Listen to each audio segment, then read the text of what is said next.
Hi, my name is Ronak, and I think this is the best platform to talk about this, especially with XIMB people, right? I'm sure every MBA guy has an idea and you want to bring it. So this is called ideation, right? I'm sure many people who have gone this stage, you are drunk with your friends, you are high, and you get an idea, and you feel like, what a cool idea, right? That's what you feel like. And I have been there. So till it's in your head, it's an idea, right? But it's only when people make it their own, that's when the idea becomes reality. How many times have you seen a WhatsApp sales guy come to you and say that, ma'am, please download WhatsApp and start using WhatsApp? How many times has a Facebook sales guy has come and told you, sir, why don't you get on WhatsApp? My bloody parents are on Facebook. That's the only request I blocked, by the way. And the scary part is my parents are on WhatsApp. Imagine your parents are getting this onto WhatsApp. That's the revolution that's happening in India. And that's reality, right? Only when you have an idea and people make it their own, that becomes reality. And I'm sure everybody has this dream that your idea should be owned by millions and all that stuff. So what I would do is, let me tell you how to convert an idea to reality through my story. Well, I'm 29 and I have been in a relationship for the last 20 years. Basically, I fell in love when I was class 5. But I fell in love with a computer. That's the only difference. And that sort of thing was a curse from my family, like, what the hell happened to my son? Right? He's gone mad and all that. I used to bunk classes and be in the computer lab. And 8 years forward, I of course screwed up my IIT, I of course screwed up my AIEEE and what have the other exams. And I ended up in a random college, not a random college anymore, CET Bhubaneswar, because I got computer science. So yeah, that's when I was like, shit, what happened to me, right? I was completely blind in love with my computer. And 4 years hence, something happened. In the history of my college, Microsoft being a dream company, Microsoft never come to my campus. After my batch, Microsoft came to my campus. But in my batch, Microsoft came on campus, and I was the only one who got selected. Right? So this is what I truly learned. That was the day I got selected in Microsoft, that was its moving line for me. Like, you need to be blindly in love, and the love will find its own way. Never give up. If you like a girl, go behind her, right? And you will get there somewhere. So it's very important to be in love with your idea. Now, moving on. So I joined Microsoft. All the 3 years, I was like, okay, I'm doing pretty good out there. I got Gold Star Award and stuff. But then, I was in a level playing field. But then, this whole butterfly thing, right? When you fall in love, you have this butterfly thing in your stomach, isn't it?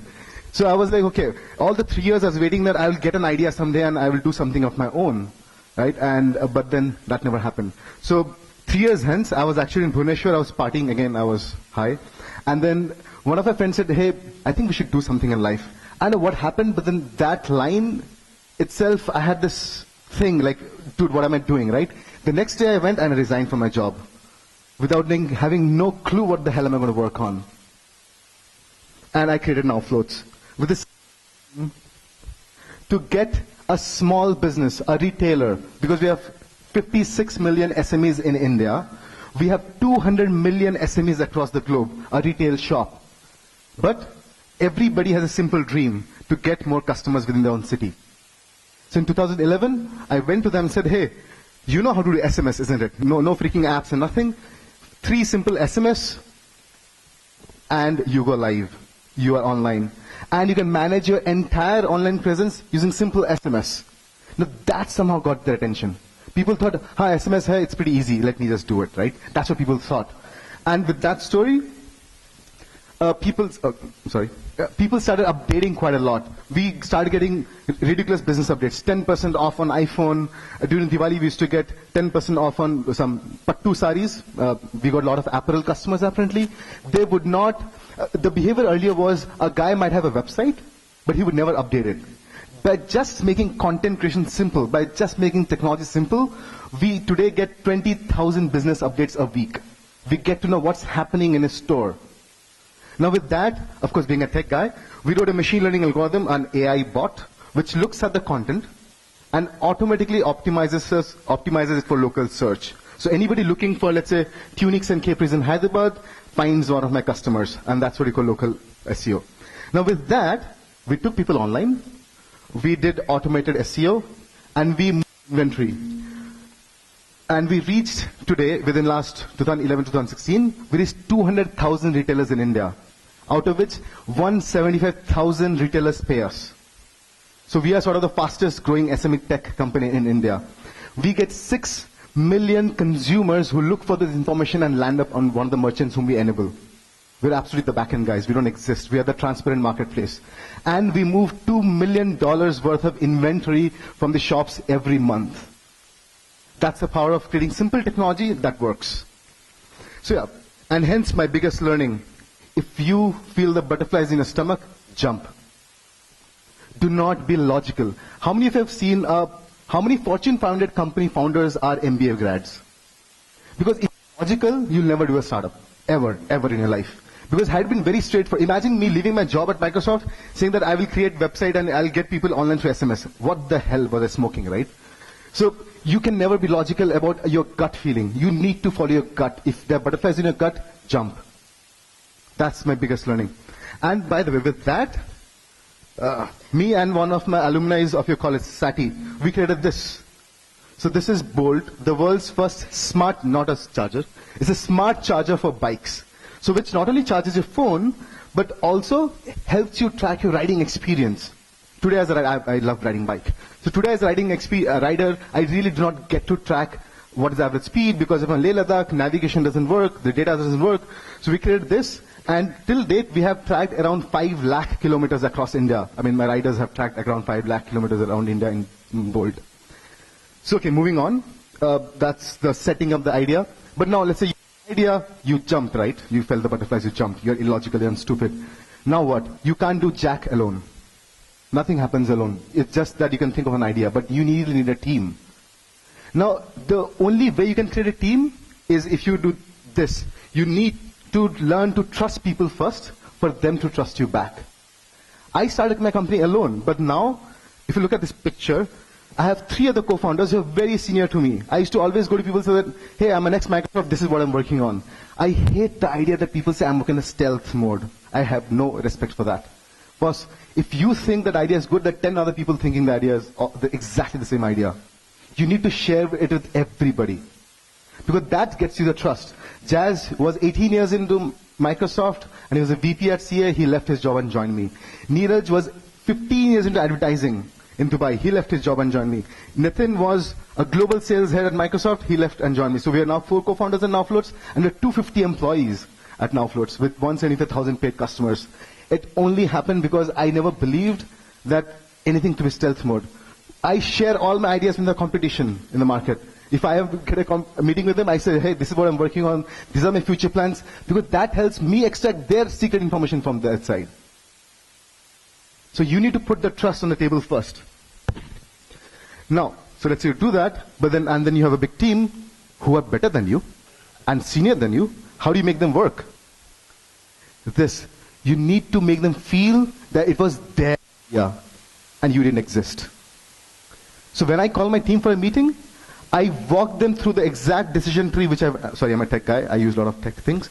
I walk them through the exact decision tree which I underwent to reach that conclusion. So that by the end of the meeting, they feel, shit, it was actually my idea. I mean, his idea, right? And then there comes a sense of ownership. He would never give up. So instead of telling your team what to do, you should tell your team, this is your idea, enable your team, the sense of ownership. That's what gets them going. Otherwise, no more experienced guy or no smart guy is going to ever join you when you're doing a startup. Moving on. Well, you create a team, and from outside it looks like a very funky story, rosy story and all that, but trust me, a startup is an absolute unknown journey. It's like being, what I said, in being blind in love. It's an absolute unknown journey. Only when you jump into it, you realize, what the hell am I into? Honestly speaking, given a choice now, had I known this is the SME market, maybe I wouldn't have done it. It's an absolute, you do not know what you're going to face. So when my employees, Ram and Paras, my employees, when they come to me with a problem, my only answer is, figure it out. Because if you knew all the answers, what makes you think there is not another guy sitting in US who has the same set of answers, or maybe better than you? So you would never have answers. If there is a problem statement in front of you, and you have said that, hey, I have all the answers, it's absolutely bullshit. If somebody comes to me for investment and says that, Ronak, this is my business plan, I have figured out everything, I said, okay, get lost. If you have a business plan, you have all the answers, then something is fundamentally wrong with it. That cannot be a breakthrough startup. That cannot be a startup that can create a market. That will be a Me Too startup. So it's absolutely an unknown journey. But then yes, you undergo shit. It's never a clean journey. It's absolutely, I don't know, it's crazy. We had fights with my co-founders, like we fight tooth and nails. There were times when I thought, shit, I should leave this company. I've been at that edge. There are times when there was police standing in front of my house because I had taken 12 lakhs credit on my credit card and I did not pay it back. I didn't have money. There were times when I had, imagine an ex-Microsoft, I used to get paid quite a lot. 100 rupees on a bank account in the middle of, I had to plan for every meal of the day. I had to plan that shit. If I today refuel my bike, I won't have money to eat. That was the shit I underwent, right? But then, you always have a lighthouse. You always have a guiding light. And the guiding light is this. This is the mantra I realized after 4 years. Always remember the why. You do anything in life, wherever you're confused, always remember why on earth are you doing it. Do not do a startup because your friend is doing a startup. Do not do a startup because your friend has $10 million from Morgan Creek. Do not do a startup because some guy standing on the stage is giving you GAN. Or do not do a startup because you watch the Social Network movie that can change the world. That's absolutely nonsense. You should always remember the why part of the thing. But that is one thing which will always keep you going. When you get married, every marriage undergoes shit, right? But when and every marriage has this thing, that the time where you're like, oh, dude, where am I? Right? The why part of you got married, that is very important. So always remember the why of the idea and you will definitely make it through. Your idea will definitely come real. Thank you.